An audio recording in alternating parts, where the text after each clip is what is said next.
Le grand dialogue. Sigi Kafoba. Edouani wa Makaran. Le grand dialogue, l'émission de débat du studio Tamani sur votre radio. Chenni Beri. Halud Maouli. Chenni Beri. Sigi Kafoba. Le grand dialogue.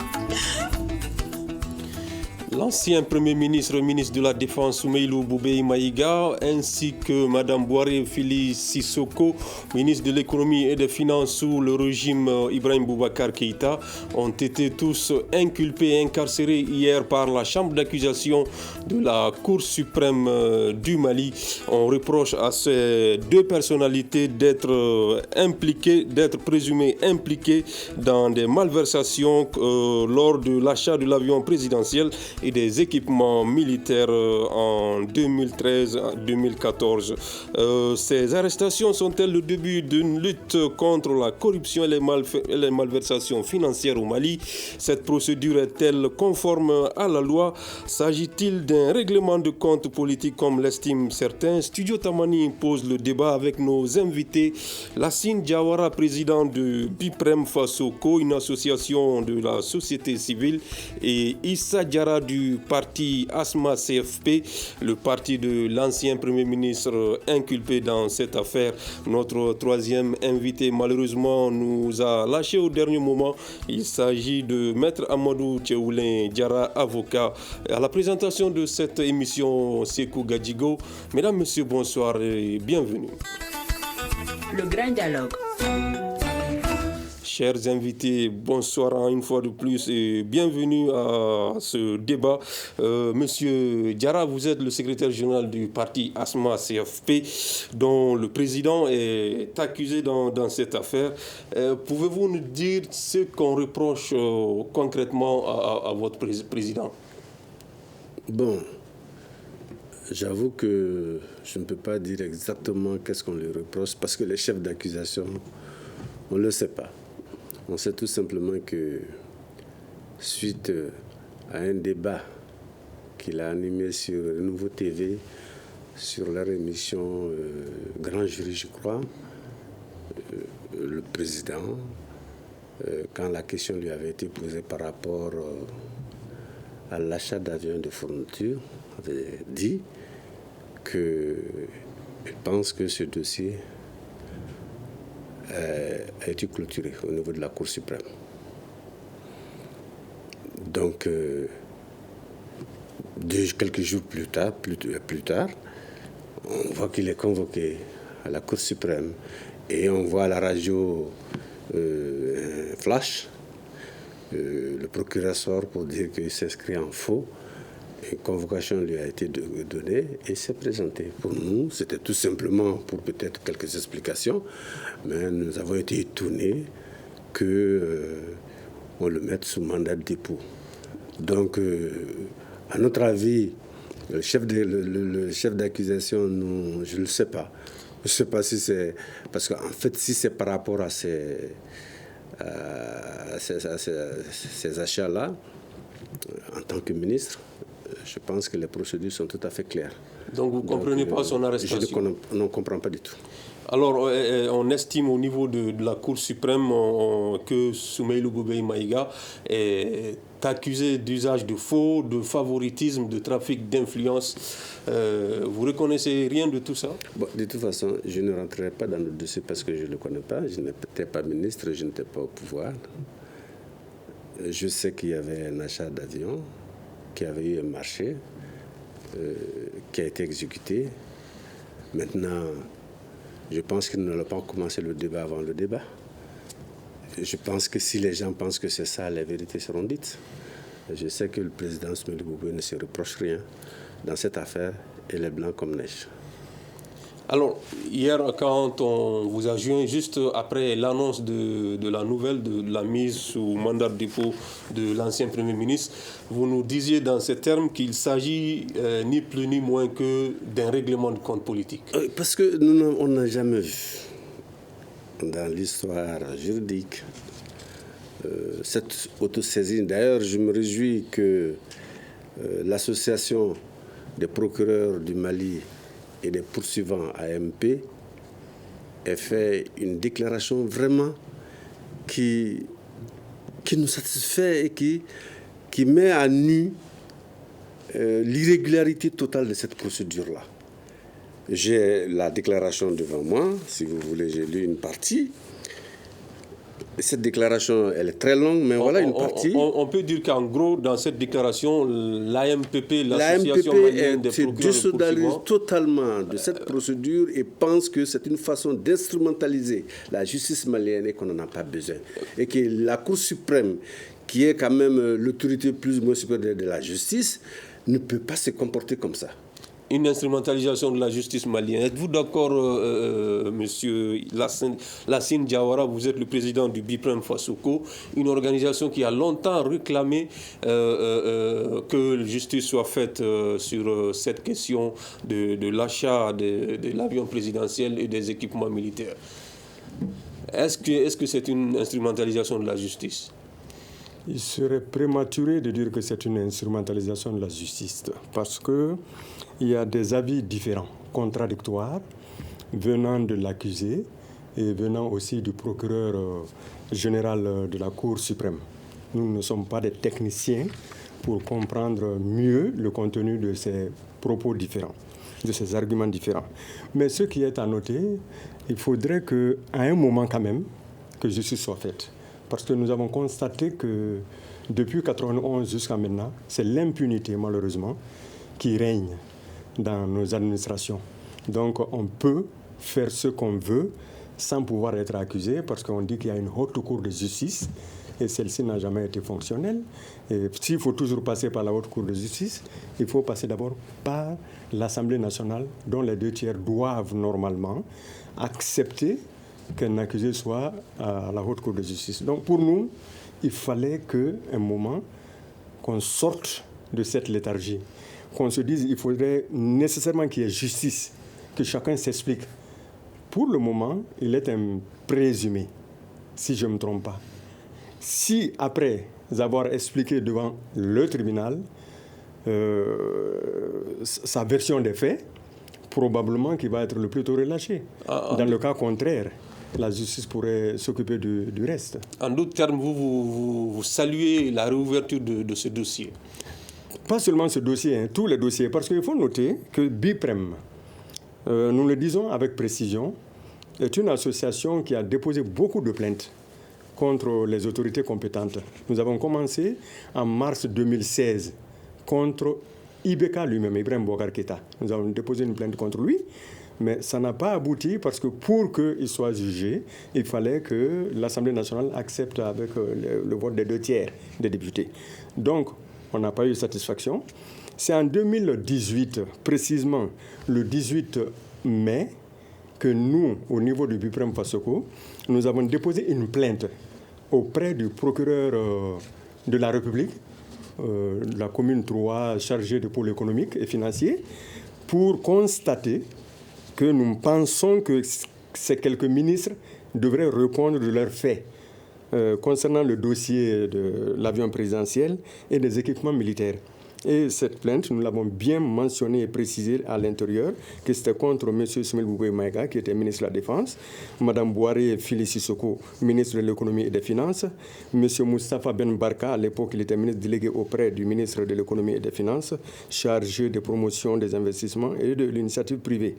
M. Mahamadou Kamara, à l'époque, lui, il était ministre de l'Économie numérique, de l'Information et de la Communication. Enfin, il y avait aussi Sidi Mohamed Kanyassi, conseiller à la présidence de la République. Chaque année, si vous constatez, le bureau du vérificateur général annonce qu'il y a perte de fonds, qu'il y a malversation de des centaines de millions, des dizaines de milliards, même quelquefois beaucoup de sous dans ce sens-là. Donc il faut que cela s'arrête un moment. Ça ne peut pas continuer. Le fonds public est fait pour le public, mais ce n'est pas fait pour quelques individus qui peuvent en prendre et en user sans qu'il y ait aucun recours. Donc il faut revoir le système de recours. D'accord. Alors parlant de ce dossier de l'achat de l'avion présidentiel et des équipements militaires, selon l'avocat de Soumaïlou Boubé Maïga, par exemple, il estime que la procédure normale n'a pas été respectée, puisque seule la Haute Cour de justice est habilitée à juger ce dossier qui implique des personnalités qui avaient rendu ministre au moment des faits.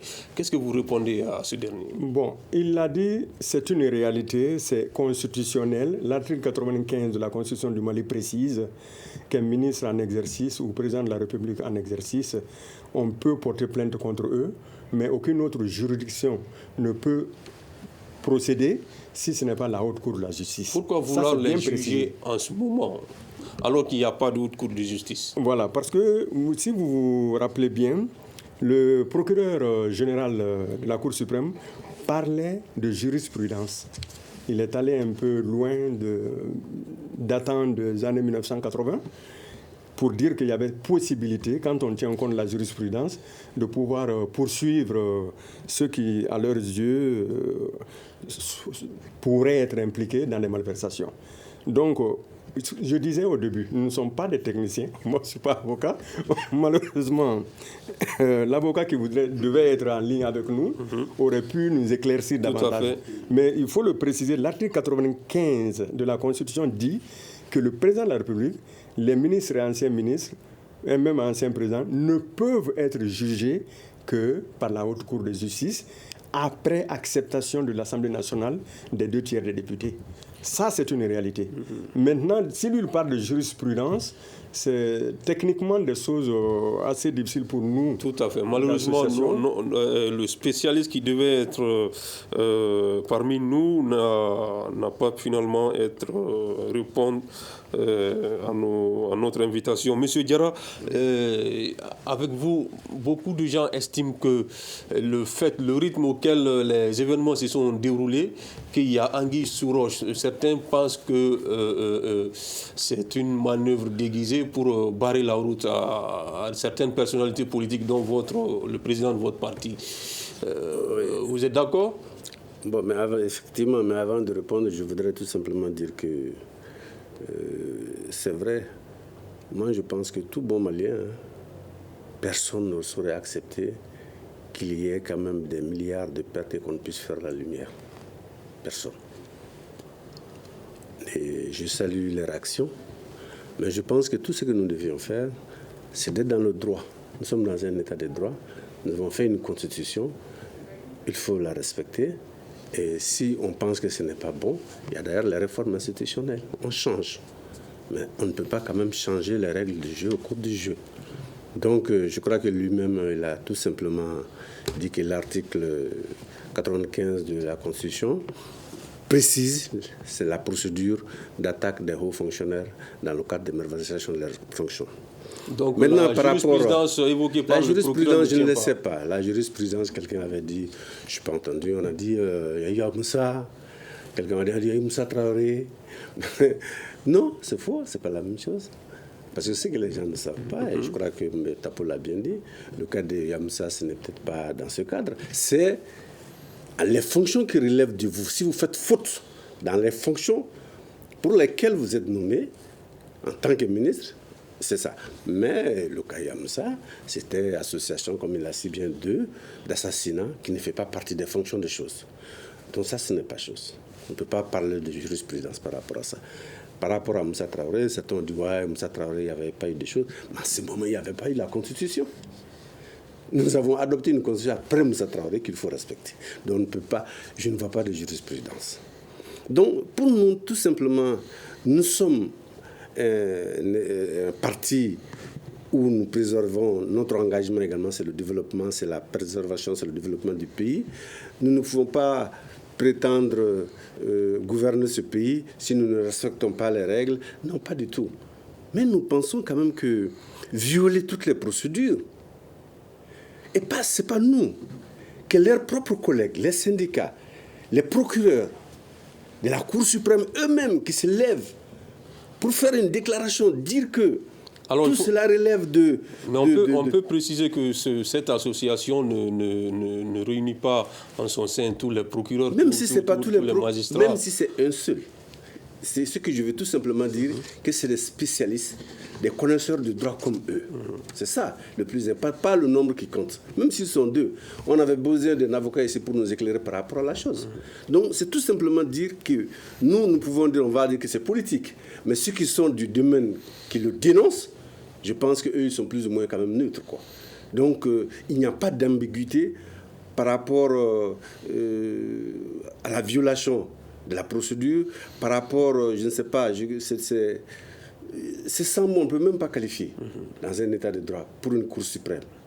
Et qui pour nous, moi très sincèrement, c'est peut-être pas la fin, quoi.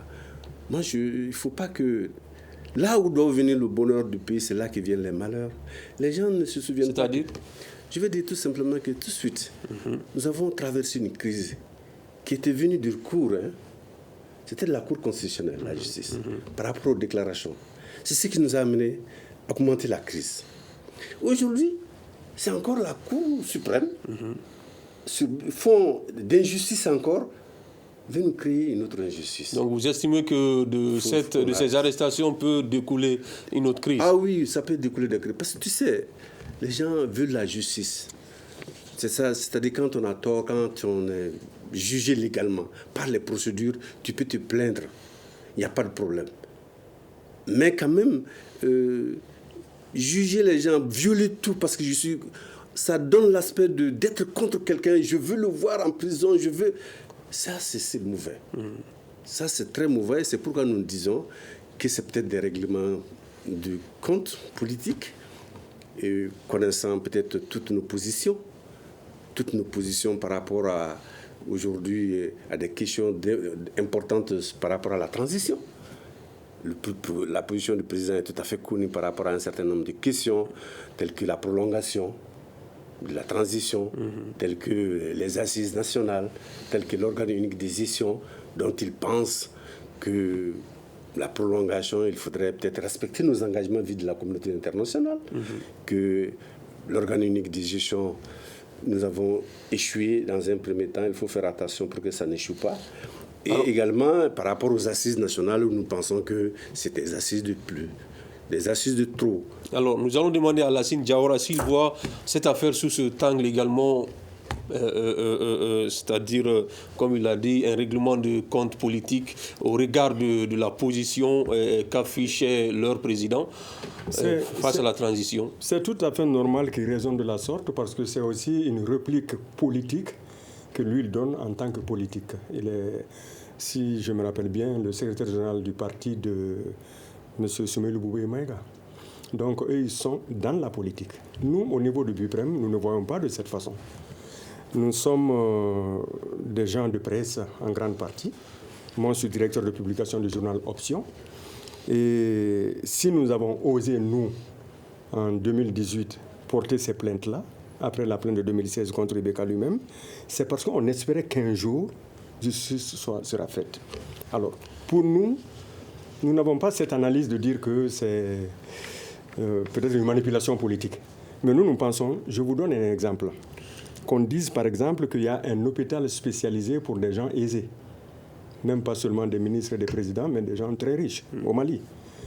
Et qu'un jour, cet hôpital brûle. Ces gens aisés qui ne peuvent aller être soignés que dans ces hôpitaux, s'ils tombent malades, doit-on les laisser abandonner parce que l'autre hôpital ne fonctionne plus? Point d'interrogation. L'hôpital qui est spécialisé, comme par exemple la Haute Cour de justice, il faudrait trouver une alternative. Nous pensons qu'il faudrait le faire aussi avec professionnalisme, qu'il n'y ait pas d'abus. On a toujours dit et redit ici, l'ancien président le disait, que nul n'est au-dessus de la loi. Donc nous sommes tous des justiciables. Raison pour laquelle nous sommes passés par la loi pour déposer ces plaintes.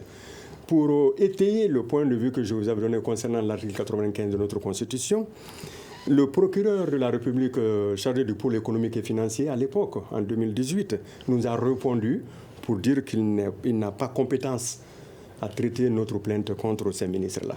Et nous sommes allés, parce qu'on nous a informé aussi qu'on peut aller voir le doyen des juges d'instruction. Nous avons déposé une seconde plainte chez le doyen des juges d'instruction afin que nous puissions avoir gain de cause. Malheureusement, celui-là aussi nous a dit qu'ils ne peuvent pas traiter le dossier. Mais est-ce qu'un dossier qui a été précisé, si vous me permettez ces 2 phrases que je vais lire dans notre plainte, en effet, quand on a cité les noms que je vous ai cités, on dit en effet, Monsieur le procureur de la République, selon les différents rapports du vérificateur général, il ressort les faits suivants. 2 points. 1. La disparition de 153 milliards de francs CFA, selon le rapport 2013-2014 du bureau du vérificateur général.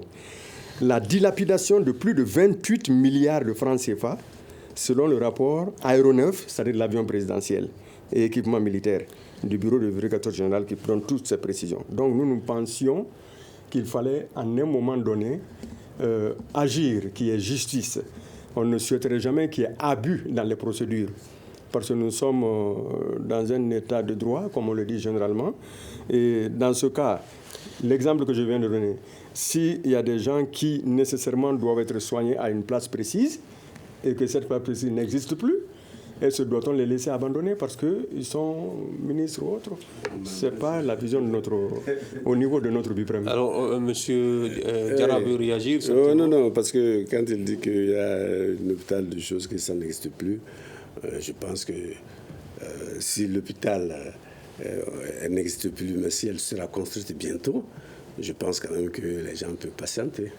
Alors, je crois que par rapport à ça, moi, tu sais, leur action est tout à fait honorable, très sincèrement. Moi, je salue le groupement, parce qu'en fait, le BIPREM. Parce que, moi, tu sais, un pays, il faudrait que des gens veillent, quoi. Il faudrait que des gens veillent. Et avoir la chance d'avoir une association comme ils le font, mais pousse les gens. Parce que si on laisse les gens comme ça, s'ils savent qu'il n'y a rien, c'est sûr qu'il y aura beaucoup de choses. Donc je salue. Mais tout cela, comme l'a si bien dit, doit être fait au regard de l'état des droits, au regard des procédures que nous avons nous-mêmes acceptées, que chacun reste à sa place, parce qu'on est pressé. La précipitation ne doit pas nous pousser à faire des choses qui ne sont pas légales. Oui, mais ce dossier suit votre leader depuis plusieurs années. Est-ce que votre parti n'a pas à gagner même dans la réouverture de ce dossier pour que la lumière soit faite s'il est blanc comme neige qu'on le sache? Ce dossier, comme quand on a dit que le dossier depuis 2014. Clos, ce qui est sûr, il y a eu des rapports d'enquête de la même Cour de justice.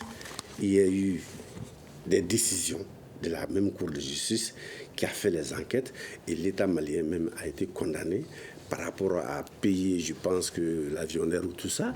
Et je pense que ce dossier, en tout cas à un moment donné, a été clos.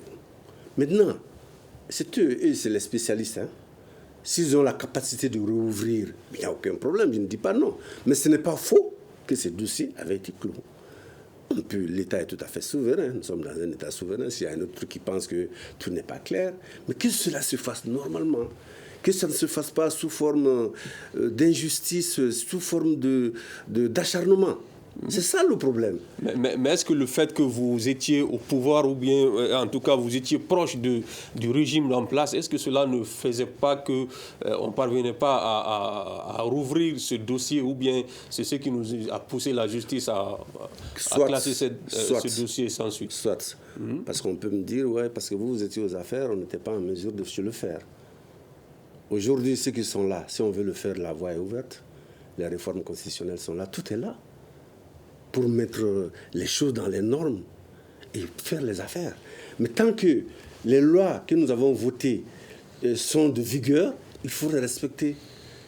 Surtout que nous sommes dans une période où on a la possibilité, la capacité de tout changer. Nous sommes dans une période de transition. L'avantage de la transition, c'est de voir effectivement ce qui marchait mal et qu'il faut réparer avant le redémarrage. Mais le réparer, il faut réparer depuis la base. C'est parce qu'on dit qu'il y a eu des problèmes, que quelqu'un a été dans un problème, qu'il faut se jeter sur lui. Il y a des procédures. Donc, nous ne sommes pas... C'est la forme, elle n'est pas bonne. Alors qu'il n'y avait pas d'empresse. Tout montre à croire. Moi, ce n'est pas nous. Je vais te lire comment on dit là. L'association là. Ce qu'ils disent, ils relèvent de cette saisine irrégulière, de cette autosaisine irrégulière par la Cour suprême, non prévue par aucune disposition de la charte de la transition pour connaître des dossiers spécifiques de ces dossiers-là. Et ça continue. Moi, je ne suis pas un spécialiste. Et on ne peut même pas discuter par rapport à la forme, la procédure. Maintenant, s'il y a des dossiers où on fait choses, je pense qu'il faut prendre toutes les dispositions. Et surtout, ça concerne quelqu'un qui a un engagement, qui a des ambitions. Forcément, les gens seront obligés de comprendre que là, c'est pour le casser quelque part. D'accord. Nous avons donné la parole à des Maliens hier, juste après l'annonce de cette mise sous mandat de dépôt de Soumaïlou Boubèye Maïga et de Mme Boiré Fili Sissoko. Un micro-trottoir qu'on a réalisé dans la ville de Bamako que je vous propose d'écouter. Au Mali, personne n'est au-dessus de la loi. Si quelqu'un fait mal le travail qu'on lui confie, il sera poursuivi. C'est valable pour Boubèye aussi. C'est la justice peut sauver les Maliens. Tous ceux qui sont mêlés à la corruption seront écroués et ils vont tout rembourser, que ce soit Boubèye ou une autre personne. Ces gens ne font que détourner les impôts payés par nous les pauvres et font la belle vie avec. On en a vraiment marre, que personne ne soit épargné. Le problème est que très souvent la justice, après avoir humilié l'intéressé, laisse ce genre d'affaires sans suite. Sinon, s'il est fautif, qu'il réponde lui et tous ceux qui sont mêlés. La justice n'a qu'à gérer l'affaire comme il le faut. Alors, votre réaction à ce micro-trottoir, c'est quelques Maliens qu'on a fait réagir par rapport à ces arrestations. Une réaction tout à fait normale. Je serais à leur place, je dirais la même chose. Je ne choisis pas des responsables pour qu'ils me détruisent, pour qu'ils me volent. Mais je dis, si nous sommes dans un état de droit, si nous votons des choses, les normes par lesquelles nous devions passer, que nous les respections. Sinon, moi je suis d'avis, je suis citoyen comme eux, je suis d'avis. Mais il ne faut pas, bingani kanake quoi. Sinon, il n'y a pas de problème. Alors, si vous estimez que la procédure n'est pas respectée comme le dit l'association des procureurs et poursuivants, qui sont des spécialistes, mais le procureur près de la Cour suprême aussi est un spécialiste, alors vous estimez plutôt que le procureur est aux ordres du pouvoir en place? Si vous ne croyez pas à ce qu'il dit. Aux ordres de qui? En tout cas, s'il n'est pas aux ordres de quelqu'un, il est devant un ego qui ne se justifie pas. En tout cas, je pense qu'il être aux ordres de quelqu'un, c'est fort possible. C'est pourquoi on dit instrumentaliser. Instrumentaliser la justice, d'autres s'en servent pour l'instrumentaliser à leur profit. Ou bien peut-être que lui-même a des choses contre lui. Nous, on ne sait pas. Alors, M. Diawara, est-ce qu'aujourd'hui, en cette période de transition, est-ce que c'est le moment opportun pour ouvrir de tels dossiers, pour engager de telles poursuites? Surtout que quand dans la forme, selon des spécialistes, la procédure ne respecte pas la forme, puisque c'est la Haute Cour de justice qui devait se charger de ce dossier. Moi, je crois que la transition, elle est là pour lancer des bases sur lesquelles, en principe, on va édifier notre maison Mali. Parce qu'il y a beaucoup de problèmes, on parle même de refondation. À mon avis, la transition, que ce soit un gouvernement élu, si pendant longtemps des dossiers judiciaires traînent, il faudra à un moment donné qu'on donne l'opportunité à ceux qui sont des présumés coupables de s'expliquer devant le peuple. Vous avez constaté dans votre reportage que vous avez écouté, le micro-trottoir que vous n'avez pas écouté, une majorité écrasante voudrait que justice soit faite. Nous sommes dans cette même lancée. Pour nous, ce n'est pas parce que c'est une transition qu'elle ne devrait pas oser entamer une telle démarche judiciaire, permettant maintenant au gouvernement qui viendra de poursuivre. Parce que, comme je vous l'ai dit, depuis 1991, cette impunité n'a que trop duré. Il faudrait qu'on en mette fin. Et vouloir s'expliquer, à mon avis, devant une justice, n'est pas une mauvaise chose, à mon avis. Parce qu'on n'a pas dit d'abord qu'ils sont coupables. C'est des présumés coupables. Donc, si c'était des voleurs de poulets, des voleurs de moutons qu'on avait arrêtés, personne ne trouvera anormal en ce moment-là que ceux-ci soient jugés devant la justice. Bon, pour nous, en tant que BIPREM, quel que soit l'échelon sur lequel on se trouve en tant que citoyen malien, on est tous justiciables et il a été bien précisé que nul n'est au-dessus de la justice. Oui, la transition a le droit et le devoir, à mon avis, d'entamer certaines actions permettant au futur gouvernement à venir de continuer sur ces bases-là. Même si ce n'est pas fait dans le cadre de la loi, comme le prétendent monsieur... Il y a des contradictions par rapport à ça, parce que celui qui l'a fait aussi, il est juge. Il a une expérience. Et il est le procureur général de la Cour suprême, l'instance suprême même de notre justice malienne. Alors, si lui trouve normal de l'interpeller ou bien de les interpeller, c'est parce que selon sa formation à lui, c'est faisable. Il l'a dit, il l'a précisé que c'est normal qu'il fasse ce travail. Alors, si le contraire se dit au niveau de ceux qui sont interpellés, c'est normal aussi qu'ils réagissent de cette façon. Mais on ne peut pas ne pas faire justice sur des dossiers qui ont traîné pendant longtemps. Il faudrait que les choses s'éclaircissent devant les Maliens, qu'on comprenne comment on est géré et comment notre argent est utilisé, même dilapidé par quelques personnes sans que l'on ait le droit de les voir devant la justice. Nous, vraiment, en tant que BIPREM, nous croyons que la transition doit le faire en tant que devoir pour lancer l'une des bases les plus importantes pour la refondation du pays, ce qui veut dire la lutte contre l'impunité. Tout gouvernement, à mon avis, qu'il soit transitoire ou gouvernement élu, devrait le faire parce que ça n'a que trop duré. Alors, et brièvement, je vais vous rappeler quelque chose. Généralement, notre BIPREM, après différentes plaintes que nous avons déposées, presque à l'intérieur comme à l'extérieur du Mali, des gens pensent que nous ne travaillons que pour faire des plaintes, que déposer des plaintes. C'est nous qui avons donné aux élèves du primaire, secondaire et des étudiants maliens des livres gratuitement d'une valeur de 218 millions de francs CFA. BIPREM l'a fait en collaboration avec ses partenaires canadiens. Et nous sommes en train aussi, avec un projet, de chercher à donner des puits qu'on appelle des forages aux Maliens dans tous les cercles du Mali. Et des techniciens canadiens sont venus pour ça aussi. D'accord. Bref, c'était pour donner cet éclaircissement par rapport au BIPREM. Si je ne le dis pas, d'aucuns croiraient que quand on parle de BIPREM, excusez-moi, je suis un peu enrhumé, quand on parle de BIPREM, ce n'est que des plaintes. Tel n'est pas le cas. D'accord. Monsieur Diarra plutôt, secrétaire général de l'ASMA-CFP, après l'inculpation de l'ancien Premier ministre, il nous revient qu'il a été incarcéré à la maison centrale d'arrêt. Comprenez-vous cela en tant qu'un ancien dirigeant et un homme politique de premier plan du pays? Bon, là, avant de répondre, je voudrais d'abord un peu parler de la question sur laquelle BIPREM s'est prononcé tout de suite. Moi, je pense que la refondation ne doit pas commencer par l'injustice. Moi, je pense. Tout le souci des Maliens, il faudrait désormais qu'on soit juste.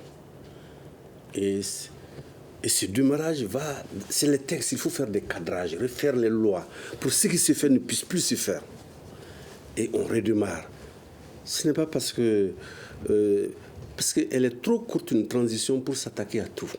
Mais elle doit plutôt s'exercer à faire un cadrage tel que, par rapport aux lois, tel que la gouvernance change. La gouvernance est faite à travers les lois. Tout ça c'est fait à travers les lois. Donc on essaye de les changer pour que tout venant, quel que soit le président qui vient, est obligé de passer par ça. Mais ce n'est pas peut-être en tapant... Non, pas du tout. Parce que nous ne sommes pas dans une transition normale. On est dans une transition avec un pays à 2 tiers occupé. Il faut faire très attention. Dans une transition tout à fait normale peut-être. Parce que d'autres nous regardent, le fait qu'on fait du ping-pong à Bamako, ça plaît à certains. Et aujourd'hui, je pense très sincèrement et très sagement que nous n'avons pas besoin. On peut faire le linge dans la famille sans passer par ces règlements de compte qui ne fait qu'affaiblir davantage. Maintenant, par rapport à votre question, moi, que les citoyens jugent. Que le président, le Premier ministre, que ça plaît à d'autres, il n'y a pas de problème. La prison, c'est une prison. On ne cherche pas un traitement de faveur pour lui. Mais je laisse l'opinion, les gens même juger jusqu'où va la méchanceté.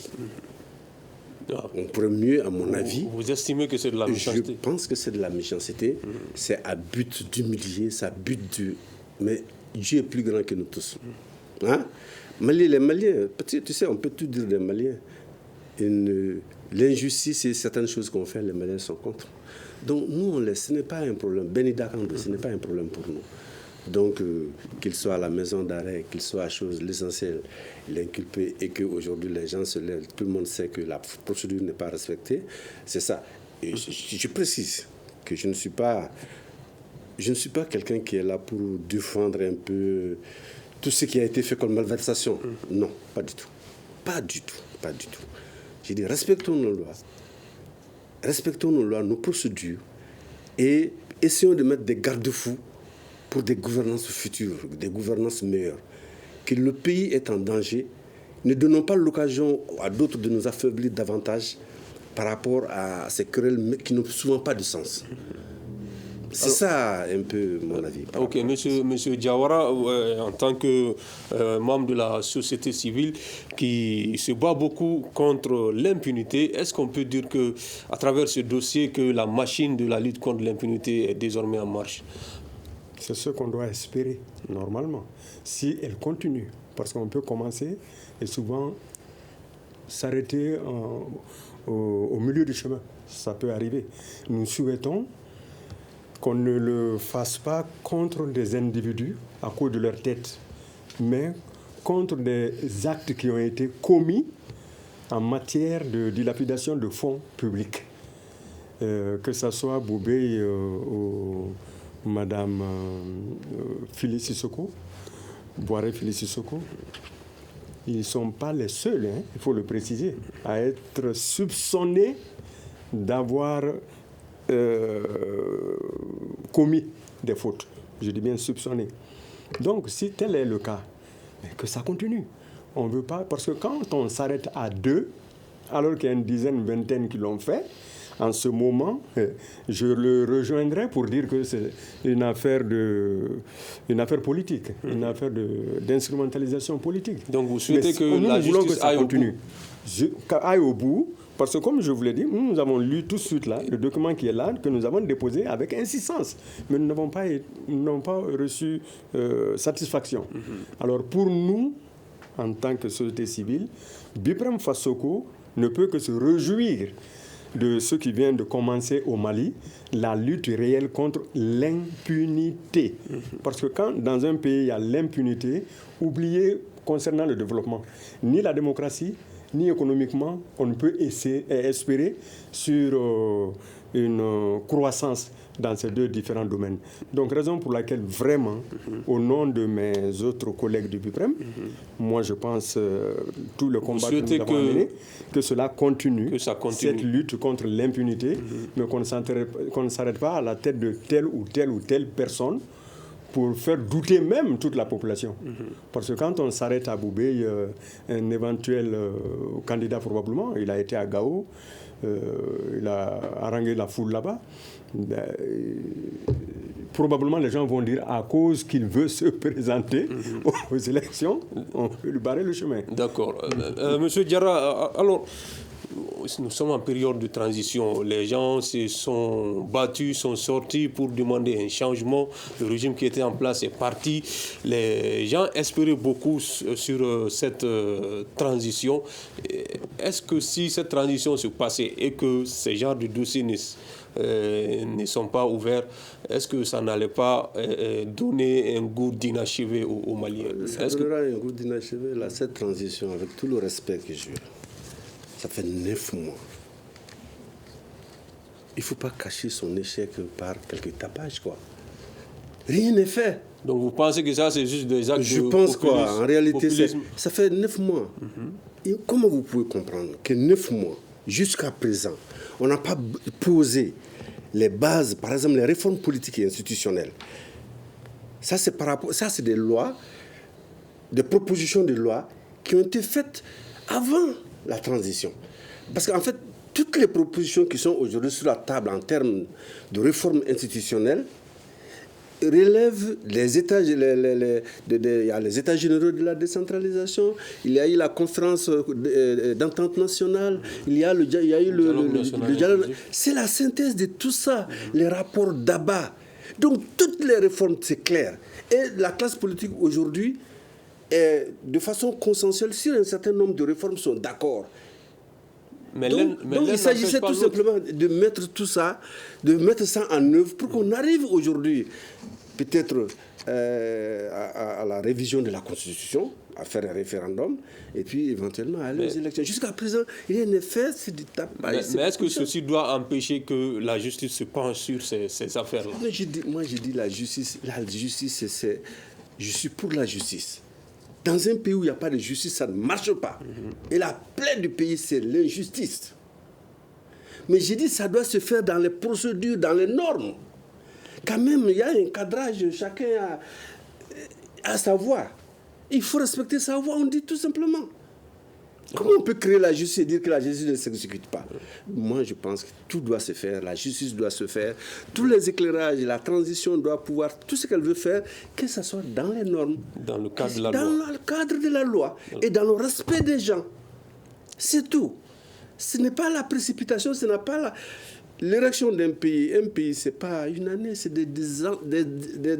c'est l'éternité. Les pays qui ont chose, c'est 200. Vous ne savez pas comment, dans les pays développés, ils ont fait combien de traversées ils ont eu à faire. Donc, moi, je ne m'offusque pas de notre situation. Moi, je pense que c'est des situations d'étape. Essayons de les surmonter en se comprenant, pas dans l'injustice, pas dans la méchanceté. Alors, vous craignez, à l'instant, vous disiez que vous craignez une crise à l'issue de cette affaire. Mais bien sûr, qu'est-ce que vous comptez faire? Il faut craindre une crise. J'ai dit, la crise dans laquelle nous sommes, en tout cas politique, qui ont abouti aux événements du 18 août, c'est parti d'une injustice au niveau de la Cour constitutionnelle où ceux qui ont été élus valablement ont été déçus de leur voix. Mais qu'est-ce que vous allez faire maintenant? Et si maintenant, encore, on recommence par l'injustice en violant toutes les procédures par quelqu'un, j'ai dit, ça ne doit pas venir de nos institutions judiciaires, quoi. Maintenant, ce que nous allons faire, nous ne faisons rien, nous n'allons pas être quand même comme les autres. Puisque vous estimez que vous êtes victime d'injustice. Nous allons respecter la loi. Passer par toutes les voies de procédure et au regard de la loi pour nous sortir de là, dans le respect de tout le monde. Je vous avoue que le président a été très très sage. Quand, à l'annonce de sa convocation, des jeunes se sont réunis, ils voulaient aller faire des trucs. Il a dit, mais ne faites pas ça du tout. Vous pensez que tout ce que nous avons fait, quand même, casser, non, ce n'est pas la chose. Laissez la justice faire son travail. Nous ne pouvons pas prétendre diriger ce pays et nous opposer à la juridiction. Défendons-nous. Et si nous avons tort, il n'y a pas de problème. Il a toujours dit on peut servir son pays sans être président. Sans être quoi, il faut l'aimer seulement. D'accord.